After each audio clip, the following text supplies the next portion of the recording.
2025-26 ఆర్థిక సంవత్సరంలో ఆరోగ్యం, వైద్య, విద్యకు పెద్దపీట వేసి ప్రజారోగ్యానికి ప్రాధాన్యతనిచ్చిన ఎన్డీఏ ప్రభుత్వానికి వైద్య ఆరోగ్య శాఖ మంత్రి సత్యకుమార్ యాదవ్ ధన్యవాదాలు తెలిపారు. మొత్తం బడ్జెట్లో వైద్య ఆరోగ్యానికి 5.98% కేటాయింపు జరిగిందని, గతేడాదితో పోలిస్తే 805 కోట్లు అంటే 4% అదనంగా కేటాయింపు జరిగిందని ఆయన పేర్కొన్నారు. అలాగే 2023-24 ఆర్థిక సంవత్సరంతో పోలిస్తే ఏకంగా 4,340 కోట్లు అనగా 29% అదనం అని మంత్రి వివరించారు. ఆరోగ్య రంగం గత ప్రభుత్వ పాలనలో ఆరోగ్య రంగం పూర్తిగా నిర్లక్ష్యానికి గురైన విషయాన్ని మనం చూసాం అధ్యక్ష. సకాలంలో చెల్లింపులను చేయకపోవడంతో మందుల కొరత, సౌకర్యాల కొరత, సేవల కొరతకు కారణమైంది అధ్యక్ష.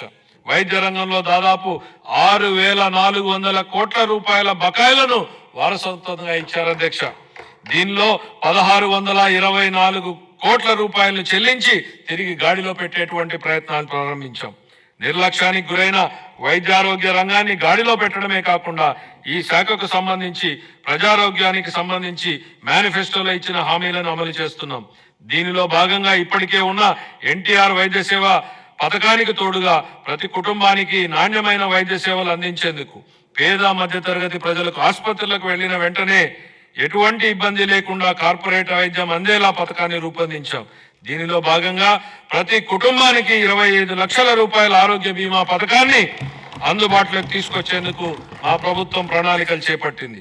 ఈ ఏడాదిలోనే ఈ పథకాన్ని అమల్లోకి తేనున్నాం. దీంతో పాటు ఆసుపత్రుల్లో మందుల సరఫరా, మెరుగైన వైద్య సేవలు, పారిశుద్ధ్యం వంటివి ఇప్పటికే చేపడుతున్నాం అధ్యక్ష.